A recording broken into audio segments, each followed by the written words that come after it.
মহারাজ, ওই যে দূর পাহাড় দেখা যাচ্ছে, ওখানে জাদুঘর রাজপুরের দুর্গ। আমরা প্রায় পৌঁছে গেছি।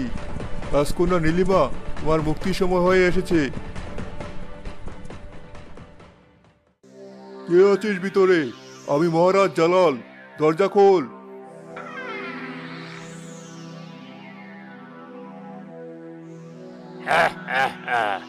তাহলে আরো একজন বীর পুরুষ এসেছেন আমার হাতে মরতে। কি চাও তুমি?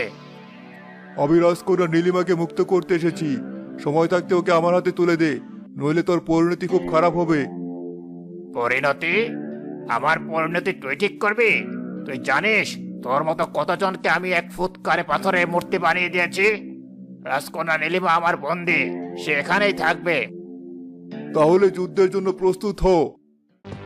মহারাজ তলোয়ার নিয়ে আজগরের দিকে বেরিয়ে যান, কিন্তু আজগর তার হাতের জাদুর লাঠি ঘুরাতেই মহারাজের তলোয়ার ছিটকে দূরে পড়ে যায়।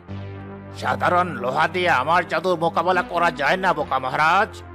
এই সময় দুর্গের জানালা থেকে রাজকন্যা নীলিমা চিৎকার করে ওঠে, পালাও বীর, তুমি এখান থেকে পালিয়ে যাও, এই দুষ্ট জাদুকরের সাথে তুমি পারবে না।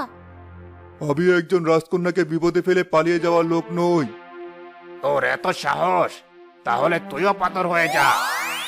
মহারাজ ও রাজকন্যা নীলিমার সাথে সাথে পাথরের মূর্তিতে পরিণত হন। ঘোড়াও সেই জাদুর আলোতে পাথর হয়ে যায়। হীরামন খুব দ্রুত উড়ে গিয়ে এক কোণে লুকিয়ে পড়ায় সে বেঁচে যায়। আরো একজন শেষ হলো। এখন আর আমাকে হারানোর মতো কেউ রইল না। জাদুকর তার জাদুর লাঠিটি পাশের একটি টেবিলে রেখে উল্লাস করতে থাকে।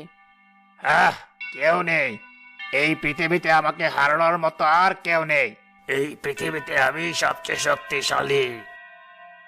সর্বনাশ হয়ে গেছে, মহারাজ পাথর হয়ে গেছেন। এখন একমাত্র আমিই ভরসা। আমাকে কিছু একটা করতেই হবে। আমি জানি জাদুঘরের সমস্ত শক্তি ওই জাদুর লাঠিতে। ওটা যদি আমি কোনোভাবে হাতিয়ে নিতে পারি, তাহলে সবাইকেই বাঁচানো সম্ভব। ওই তো জাদুঘরটা ক্লান্ত হয়ে আসনে বসেছে, আর ওর মনোযোগ অন্যদিকে। জাদুর লাঠিটা টেবিলের উপরে রাখা, এটাই সুযোগ। কিন্তু আমি এত ছোট, কিভাবে ভারী লাঠিটা নেব? আমাকে বুদ্ধি কাটাতে হবে। হ্যাঁ, ওই ঝাড়বাতিটা। জোরে ডানা ঝাপটানোর শব্দ আর ঝাড়বাতি নড়ার ঝনঝন আওয়াজ জাদুকরের কানে যায়। ওটা কিসের শব্দ? কে ওখানে? দুর্গের ভেতরে আর কে ঢোকার সাহস পেল? দেখতে হচ্ছে তো ব্যাপারটা। এই তো সুযোগ,